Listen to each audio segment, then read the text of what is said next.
Welcome friends, स्वागत है आप लोग का क्लास में। चलिए, क्लास 8 का विज्ञान है आप लोग का, साइंस चैप्टर 11 और प्रकाश का खेल।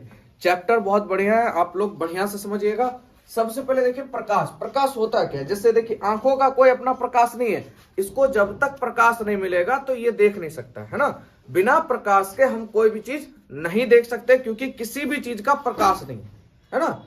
जैसे सूरज का क्या प्रकाश है, तो उसके द्वारा ही हम किसी भी वस्तु को हम देख सकते हैं। तो वही चीज देखिए, प्रकाश वह साधन है जो स्वयं दिखाई ना दे जबकि दूसरी वस्तुओं को दिखाने में सहायक हो, उसे क्या कहते हैं? प्रकाश कहते हैं। प्रकाश को खुद पता नहीं है भाई मैं क्या देख रहा हूं, पर जिसको पास भी प्रकाश, मतलब जैसे हम लोग के पास आंखें हैं, आंखों से हम किसी भी चीज को देखते हैं प्रकाश में तो ज्यादा बढ़िया लगता है। क्या आप एक रूम में अंधेरे में बंद हो जाइए और आपको कहे देखा देखो मतलब देखिए किसी भी वस्तु या चीज को, तो आप देख पाइएगा? नहीं देख पाइएगा।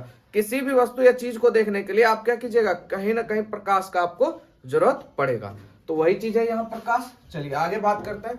केवल आंखों द्वारा हम किसी वस्तु को नहीं देख सकते, किसी वस्तु को हम तभी देख पाते हैं जब वस्तु से आने वाली प्रकाश हमारी आंखों में क्या करती है बाबू? प्रवेश करे। ठीक है, आगे आपका परावर्तन का नियम बहुत इंपॉर्टेंट है, ये आपके 10th तक आपके साथ रहेगा, बढ़िया समझिएगा।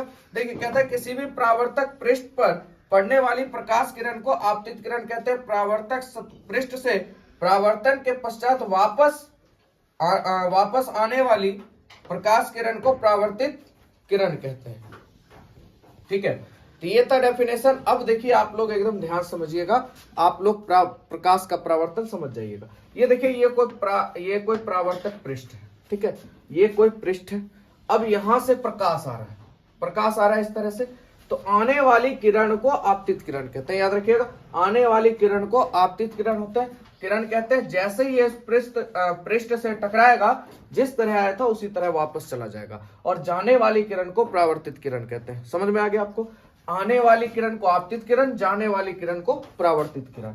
ये एक पृष्ठ है, जैसे ही प्रकाश इस पृष्ठ से टकराएगा तो जिस दिशा में आया था उसी दिशा में परावर्तन होके चला जाएगा। अब यहाँ पे देखिए, दो कोण निर्माण होता है। एक यहाँ पे एक हमारा अभिलंब, हम लोग अभिलंब ले लें तो यहाँ पे एक कोण ये बन रहा है और एक कोण ये बन रहा है। ठीक है, इसको आई से सूचित कर देते हैं, इसको आर से।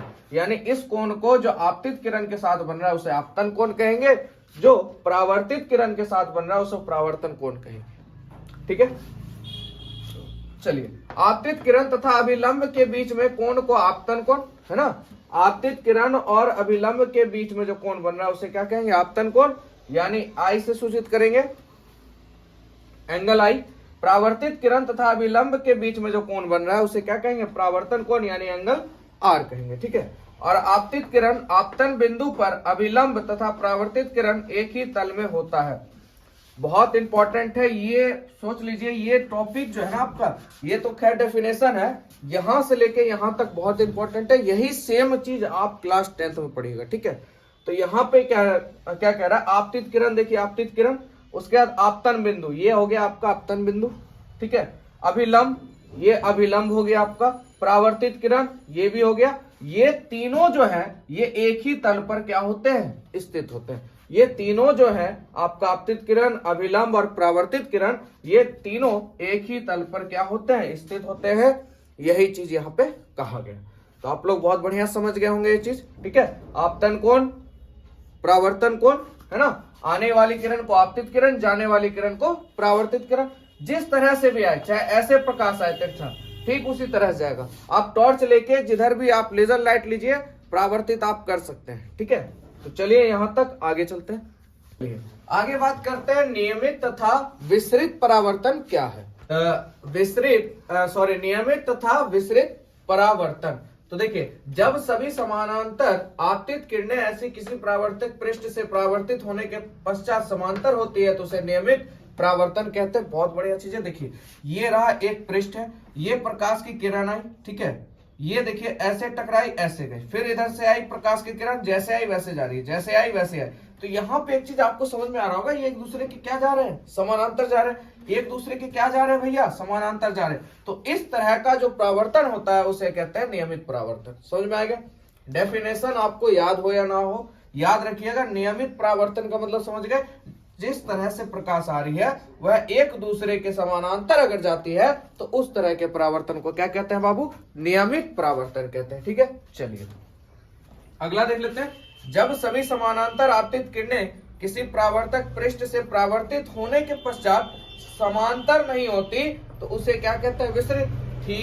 नियमित का ठीक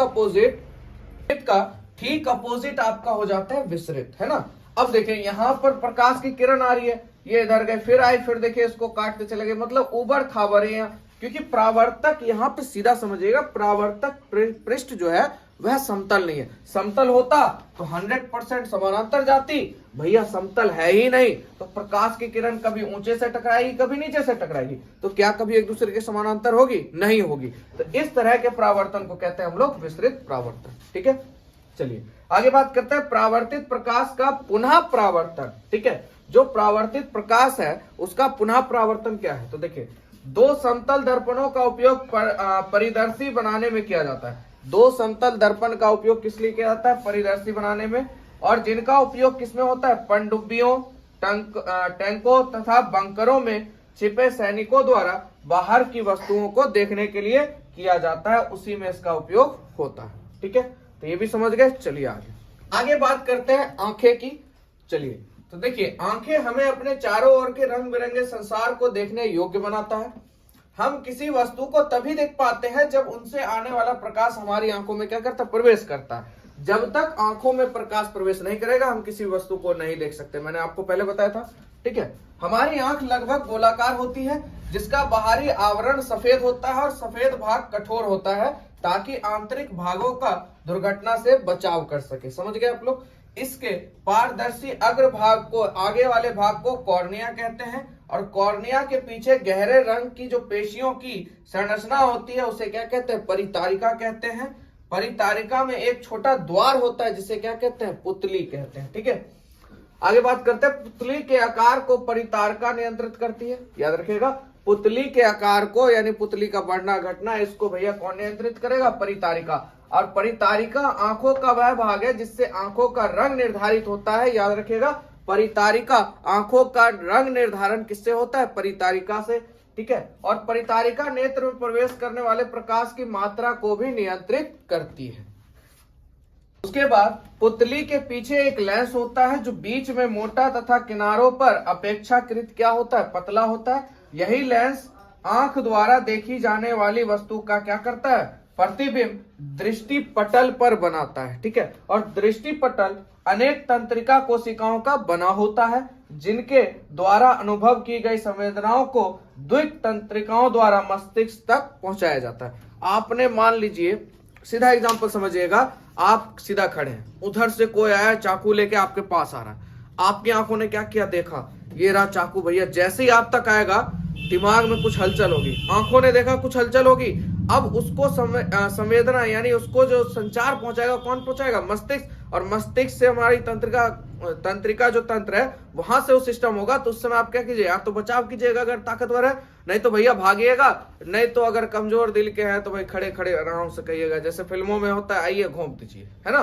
तो ये भी हो सकता है, पर ये होगा नहीं, क्योंकि जो चाकू भौंकने आएगा भाई किसी, आजकल तो सब भाई अपना अपना सबके पास ताकत है, कोई बचा भी सकता है, कोई बच भी सकता है। ठीक है, तो समझ गए भैया कैसे किसे सिस्टम चलता है? आंखों ने देखा और उसके बाद यहाँ पे देखिए, दृष्टि पटल जो है आपकी अनेक तंत्रिका कोशिका से बनी होती है जिनके द्वारा अनुभव की गई, जो आपने अनुभव किया कि भाई चाकू कहीं मुझे तो नहीं लग गया, जैसे आपके ऊपर कोई गेंद ही फेंक दे ऐसे करके, तो आप क्या करोगे? या तो कैच पकड़ोगे, है ना, ये अनुभव बताता है। वही अगर आपको ऊपर चाकू फेंक दे या कोई बड़ी सी सिल्ली फेंक दे या पत्थर फेंक दे, आप क्या करोगे? भागोगे, है ना। तो इस अनुभव को बताता है द्विक तंत्रिका द्वारा, ये कहा जाता है हमारे मस्तिष्क में, और तब जाके हम उसके अनुसार क्या करते हैं? रिएक्ट करते हैं। ठीक है, तो चलिए आगे देखते हैं। आगे बात करते हैं तंत्रिका कोशिकाओं की। ठीक है, ये दो प्रकार की होती है।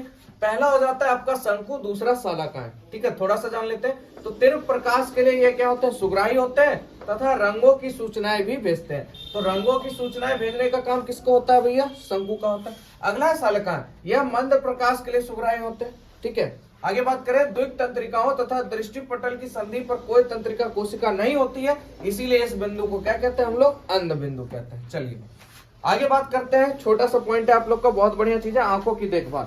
ये करना बहुत जरूरी है। देखिए कहता है आंखों की उचित देखभाल आवश्यक है। आंख संबंधी अगर कोई भी समस्या हो जाती है तो नेत्र रोग विशेषज्ञ के पास आप लोग को जाना चाहिए या किसी को भी जाना चाहिए, तथा अपनी आंखों की नियमित जांच करानी चाहिए। आंखों के लिए बहुत या बहुत कम प्रकाश हानिकारक होता है। अगर आंखों की बात करें तो ज्यादा प्रकाश भी हानिकारक है और कम प्रकाश भी हानिकारक है, मध्यम प्रकाश होना चाहिए। अतः किसी शक्तिशाली प्रकाश स्रोत को कभी भी सीधा नहीं देखिए या कम प्रकाश में नहीं पढ़िए, ठीक है। पठन सामग्री को अपनी आंखों के बहुत समीप या बहुत दूर ले जाकर भी मत पढ़िए। देखिए आंखों के लिए बहुत बढ़िया बात कही गई है ना। किसी भी लाइट को हमको डायरेक्ट नहीं देखना चाहिए, ज्यादा अगर लाइट है तो, जैसे ट्यूब लाइट निकला हुआ है, लाइट निकला हुआ, मरकरी हो गया, या जो बॉल होता है उसमें लोग पढ़ते हैं, तो क्या मीडियम है। अब हाइलोजन के पास जाइएगा तो आंखों में क्या करेगा, तीव्र गति देगा। जैसे इसका सीधा एग्जांपल समझिए, वेल्डिंग मशीन का अगर बात करें तो उसकी चिंगारी को आप देख पाइएगा, वो भी एक प्रकार का लाइट ही है ना।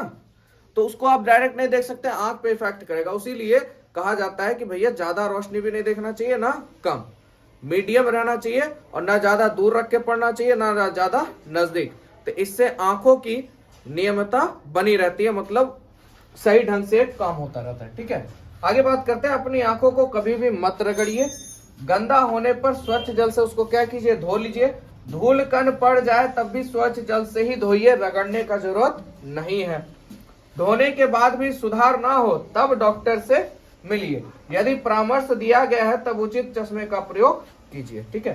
तो ये था हमारे आंखों का देखभाल। चलिए, इसके अतिरिक्त आपने आहार में विटामिन ए युक्त अवयवों को शामिल कीजिए, जैसे गाजर, फूलगोभी, पालक, दूध, अंडे, फल इत्यादि का सेवन करें, क्योंकि विटामिन ए की कमी से आंखों की रोशनी कम हो सकती है और ज्यादा फायदा करेगा। पीले रंग के फल सब्जी खाइए, जैसे पपीते, कुम्हाड़ा इत्यादि का सेवन करना चाहिए। आगे बात करते हैं, दृष्टि निषक्त व्यक्ति पढ़ लिख सकते हैं। तो देखिए, कुछ व्यक्ति जन्म से ही बिल्कुल नहीं देख पाते, कुछ व्यक्ति किसी बीमारी के कारण अपनी आंखों की रोशनी खो देते हैं, और ऐसे व्यक्ति स्पर्श अथवा ध्वनियों को ध्यान पूर्वक सुनकर अपना कार्य करते हैं। कुछ लोग जिनमें बच्चे भी सम्मिलित हैं वह आंख से स्पष्ट नहीं देख पाते। इसके अतिरिक्त संसाधन उन्हें अपनी क्षमताओं को विकसित करने में मदद करता है। मतलब भैया कुछ संसाधन डेवलपमेंट, जैसे चश्मा, अब जिसको दिखाई नहीं दे रहा उसको चश्मा दे दिया गया, तो संसाधन डेवलपमेंट हुआ और वो बच्चा अपनी खूबी को पूरा कर सकता है। यह संसाधन हमारे दो प्रकार के होते हैं, याद रखिएगा, एक अप्रकाशिक संसाधन, एक प्रकाशिक संसाधन, ठीक है। अप्रकाशिक साधन में आपका ब्रेल स्लेट हो जाता है, ब्रेल लिपि हो जाता है, ब्रेल लिपि युक्त कागज हो जाता है, और प्रकाशिक साधन की बात करें तो आपका चश्मा लेंस हो जाता है। और ये ब्रेल लिपि आपके सीटेट में भी पूछा जाता है इससे क्वेश्चन, तो ध्यान समझिएगा। अगला जो पॉइंट है आपका ब्रेल लिपि से ही है। चलिए ब्रेल लिपि को समझते हैं आगे। अब हम लोग ब्रेल पद्धति के बारे में। तो देखिए, दृष्टि निषक्त व्यक्तियों के लिए सर्वाधिक लोकप्रिय साधन ब्रेल है, ठीक है। लुई ब्रेल जो स्वयं एक दृष्टि निषक्त व्यक्ति थे, यानी जो ब्रेल जी थे वह खुद आंख से मतलब अंधे थे, उनको दिखाई नहीं देता था, और उन्हीं के कारण इस चीज का निर्माण हुआ ब्रेल का, ठीक है, याद रखिएगा। और 1821 ईस्वी में दृष्टि निषक्त व्यक्तियों के लिए एक पद्धति विकसित की। किसने भैया? लुई ब्रेल ने। कब की थी? 1821 ईस्वी में। वर्तमान पद्धति 1932 में अपनाई गई, ठीक है। और सामान्य भाषाओं, गणित तथा वैज्ञानिक विचारों के लिए ब्रेल कोड है। इस पद्धति में 63 बिंदु की पैटर्न है जिनकी सहायता से दृष्टि निषक्त लोग सीख पाते हैं। इस तरह से दृष्टि निषक्त व्यक्तियों के लिए ब्रेल कोड को ब्रेल लिपि कहते हैं, ठीक है। ब्रेल कोड को ब्रेल लिपि कहते हैं। मतलब देखिए, सीधा आंख बंद करके किसी भी चीज को महसूस करना। जैसे आंख बंद कर लिए, ये मार्कर है ना, ये कोड बताया जाता है, इस तरह का चीज ये होगा, इस तरह का वो होगा, तो उसे हाथ से स्पर्श करके उस चीज को मतलब ब्रेल सिद्धांत में लागू किया गया, और इसका प्रतिपादन किया था हमारे लुई ब्रेल ने, ठीक है। और इसमें टोटल बिंदु कितने होते हैं, चिन्ह कितने होते हैं? तो 63 याद रखिएगा, सीटेट में पूछा गया है। तो चलिए, ये था आपका चैप्टर, आप लोग का चैप्टर 11, ठीक है। चलिए मिलते हैं आप लोग से नेक्स्ट चैप्टर के साथ। वीडियो अच्छा लगा लाइक कीजिए, चैनल को सब्सक्राइब कीजिए और दोस्तों में जरूर शेयर कीजिए। पूरा सिलेबस आप लोग का पूरा किताब से लिया गया है, एक भी चीज बाहरी नहीं है, सब किताब से पॉइंट बाय पॉइंट आपको मिल जाएगा, है ना। जो बहुत सारे लोग होंगे जो किताब लेके सोचते होंगे एससीईआरटी एनसीईआरटी का हमको निचोड़ मिल जाए, वह इस चीज को देख के भी लिख सकते हैं, समझ भी सकते हैं। ठीक है, चलिए मिलते हैं। जय हिंद, जय भारत।